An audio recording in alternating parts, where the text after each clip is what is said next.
तो जो हम समाज में अक्सर देखते हैं ना, लोग कहते हैं कि मेरे बहुत जान पहचान है, मंत्री भी जानते हैं मेरे को, वो पुलिस अफसर बहुत दूर तक जान पहचान है, पैसे वाले लोग, और जो दबंग है ना, जो कि जिसको हम कहते हैं बदमाश हैं, उनसे मेरी जान पहचान है।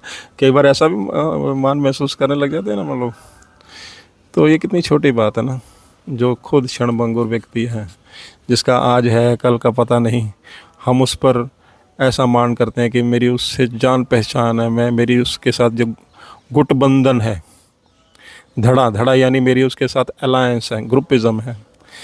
बाबा रामदास जी कहते हैं, गुरु रामदास जी कहते हैं कि देखो, जो मेरी जान पहचान तो एक प्रभु से हमरा धड़ा हर रया समाई, हम हर से धड़ा किया मेरी हर टेक। तो मैंने तो जो अलायंस है ना, जो धड़ा बनाया है, जो ग्रुप बनाया है, जिसे हम आजकल गैंग कह देते हैं, वो तो परमेश्वर के साथ ही है भाई। तो क्या है ना, परमेश्वर के सामने अरदास की जाए, परमेश्वर कोई आसरा माना जाए, तो शोभा भी बनती है। तो कितना छोटा अपन लगता है ना कि मैं उसको जानता हूँ, है ना, मैं उस पुलिसकर्मी को जानता हूँ, वो दबंग व्यक्ति को जानता हूँ, उस पैसे वाले को जानते हैं। तो बहुत ही छोटी लगती हैं बातें, कभी शोभा नहीं देती।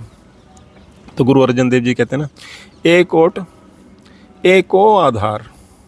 जो एक ओ है ना, उसका मतलब एक ही का आसरा है, एक ही के की मेरे को ओट है। यानी कि जो है ना, हम जैसे अगर किसी से बचने की कोशिश करते हैं तो किसी के पीछे होते हैं ना, होने की कोशिश करते हैं। तो बाबा जी कहते हैं मैं तो परमेश्वर के ही आश्रय में हूँ, और मेरा आधार परमेश्वर ही है और दूसरा नहीं है। तो तभी हम देखते हैं ना, जब गुरु अर्जन देव जी की जब शहादत होनी थी, तो उन्होंने किसी के आगे कोई अपील दलील करी नहीं। तो उनकी जान पहचान तो थी, एक भगत थे, जैसे सूफ़ी संत थे मियाँ मीर, तो उन्होंने कहा कि हम कुछ ना कुछ लगाते हैं सिफारिश में, कोई ज़रूरत नहीं। जब अरदास करेंगे तो परमेश्वर के आगे करेंगे, और नहीं तो परमेश्वर का जो हुक्म है उसको मीठा करके मानेंगे। तो ऐसा दृढ़ प्रभु के प्रति जो है ना श्रद्धा भाव रख लेते हैं, और उसी की प्रेरणा देते हैं हमारे गुरु साहिबान। तो कितना सुंदर उपदेश है ना, हम हर से धड़ा किया मेरी हर टेक। सतनाम वाहिगुरु, सतनाम वाहिगुरु।